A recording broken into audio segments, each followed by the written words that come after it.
Итак, друзья, всех приветствую на своем канале. Камин Торнава, польский, 12 киловатт. Начинаем со схемы. Все делал исключительно под заказчика. Он мне диктовал размеры. Я это все записывал и зарисовывал. Так, есть у нас камин. Диаметр выхлопного патрубка 180 мм. По заказчику мы делаем два патрука по 600.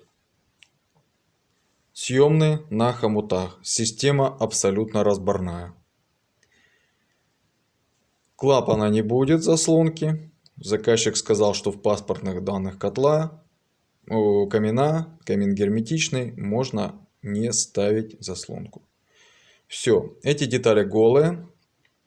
Перед потолком, как всегда, мы переходим на сэндвич. Пойдет конус. И первая труба у нас будет, здесь комбинация стали. Ну, внутренняя сталь однозначно камин. Это 304 толщиной 1 мм. Труба сертифицированная, фирменная.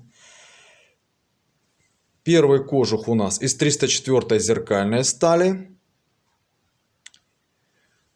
Второй метр уже мы переходим на алюмоцинк. Первая труба наполнена керамикой. Керамика. Вторая труба тоже наполнена керамикой. Ну или его сейчас называют высокотемпературный фетр. Третья труба уже в базальте. И четвертая труба с конусом тоже в базальте. Вот такая вот схема. Как всегда, видео поможет разобраться заказчику. Если что-то он забудет, всегда видео напомнит ему. Здесь не поставишь кронштейн, чтобы закрепить качественно вот здесь вверху конуса весь дымоход. Потому что стена рыхлая, там глина, что-то такое. Потому приняли решение. Здесь ставим хомут с приваренными планками, которые и будут фиксировать весь дымоход, весь вес дымохода. Ну, я приварю к полухомутам нержавеющие профилечки, а заказчик уже положит их на необходимые там уголки, обезопасив их пожарной разделкой. Сюда я даю на потолок сэндвич-диафрагму, уже сделанную по новой схеме. То есть она будет заполнена керамическим одеялом или так называемым высокотемпературным фетром по модному уже. Попрошу нашить сюда на деревяшку, на наш деревянный лист или деревянную основу магнезитную плиту, а потом закрепить уже сэндвич-диафрагму. То есть магнезитная плита должна быть больше по размерам, чтобы сэндвич-диафрагма. Пространство разделки вырезаем шире деревянной. Пустоты наполняем опять же или обрезками базальта, или высокотемпературным фетром, но без фанатизма, не трамбуем. Легенько наполнили, соприкосновения нет. У нас здесь и так керамика. То есть, ну, чтобы была уже безопасность. И, соответственно, если у нас там крепежная эта система, два полухомута и будут уголки, а уголки тоже не должны соприкасаться с легковозгораемыми предметами, ну, то есть с деревянными предметами. Стыковка не на хомутах, на заклепках. Ну, если внутренняя труба у нас по конденсату, наружный кожух наоборот, шов мы разворачиваем в любую удобную сторону. Я накернение сделаю. Соответственно, здесь, когда подходим к крыше, тоже никакого соприкосновения с деревянными поверхностями. У нас нормы отступов до кожуха должны быть. И на кровлю я уже сделал крызу по тем размерам, которые мне дал заказчик. Здесь хомут. Хомут мы ставим, потом загерметизируем герметиком для наружных работ.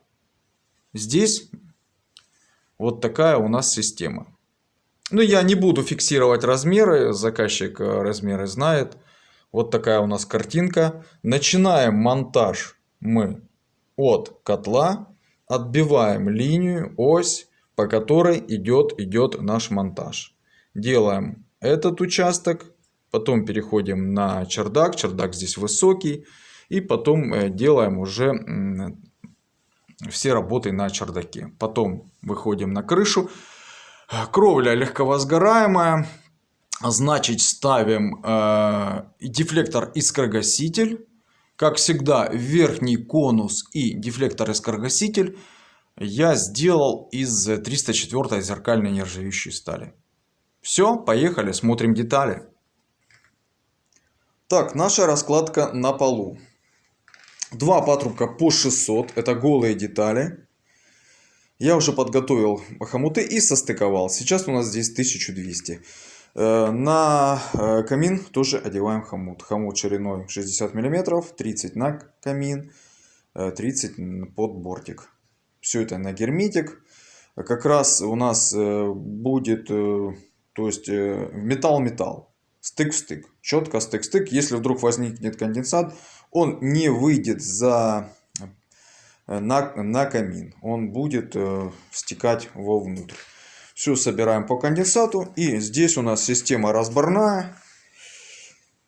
Вдруг когда-нибудь понадобится систему разобрать, всегда у нас здесь будет вот этот участок. Мы можем разобрать. Заказчик сказал, ему так будет удобнее. 2 по 600. Я и сделал 2 по 600. Переходим на сэндвич. Вот она, сэндвич-диафрагма, уже сделанная по-новому. Теперь я стакан. Он имеет и здесь повторяет нашу коробку. И здесь он повторяет нашу коробку. Он будет крепиться на магнезитную плиту. Магнезитная плита должна быть больше по размерам, чем наша диафрагма. Ну, здесь она прямоугольная, потому что нам надо прижаться к стене. Нам надо прижаться к стене 50 миллиметров. 50 миллиметров у нас вот наш высокотемпературный фетр. Пленочку не забываем. Ну, я не снимал. Это 304 зеркальная. Пленочку нужно будет снять. Это первая наша труба. Она тоже с фетром. Довольно-таки массивный вес имеет. Вот она, наша трубочка. Полностью забита фетром 50-миллиметровым. Потом, выйдя на чердак, чтобы закрепить наш дымоход, вот такую систему заказчик мне сказал приварить два швеллера нержавеющих. А он их обопрет, я рекомендую опоры сделать вот здесь вот под низ, то ли уголок, и соответственно уголок тоже сделать ему пожарную разделку, чтобы этот уголок не соприкасался с легковозгораемыми деревянными предметами. Вот на этом и будет фиксироваться наш весь дымоход. Потом вторая наша труба тоже с керамикой, 304 сталь миллиметровочка. Вот она, наша фирменная трубочка. И кожух уже алюмоцинк. Третья труба. Уже мы переходим на базальт. Мысли такие. Постепенно погасятся температуры. Базальт на первых метрах спекается. Потому заказчик принял решение на первых 2 метрах поставить базальт. Керамику. Потом переходим на базальт уже. Тоже алюмоцинк. И наша 4-я труба. Верхний конус, нержавейка в нержавейке. Наверх дефлектор-искрогаситель. Сейчас я его принесу. Вот он, мой дефлектор-искрогаситель. Выполнен тоже из миллиметровой 304 стали. Ну а все остальное обечайка, это зеркалка 304. Как всегда я его делаю вот так. Кто забыл, Симметрия на 4 стороны, все на нержавеющей заклепке. Здесь 0,5 304 закатанная в 4 слоя. Пленочку не снимаю. Удовольствие снять пленку, как всегда, предоставляю заказчику. Юбка, вот она, немножко больше обечайки дефлектора. Но и крыза. Угол был вымерен.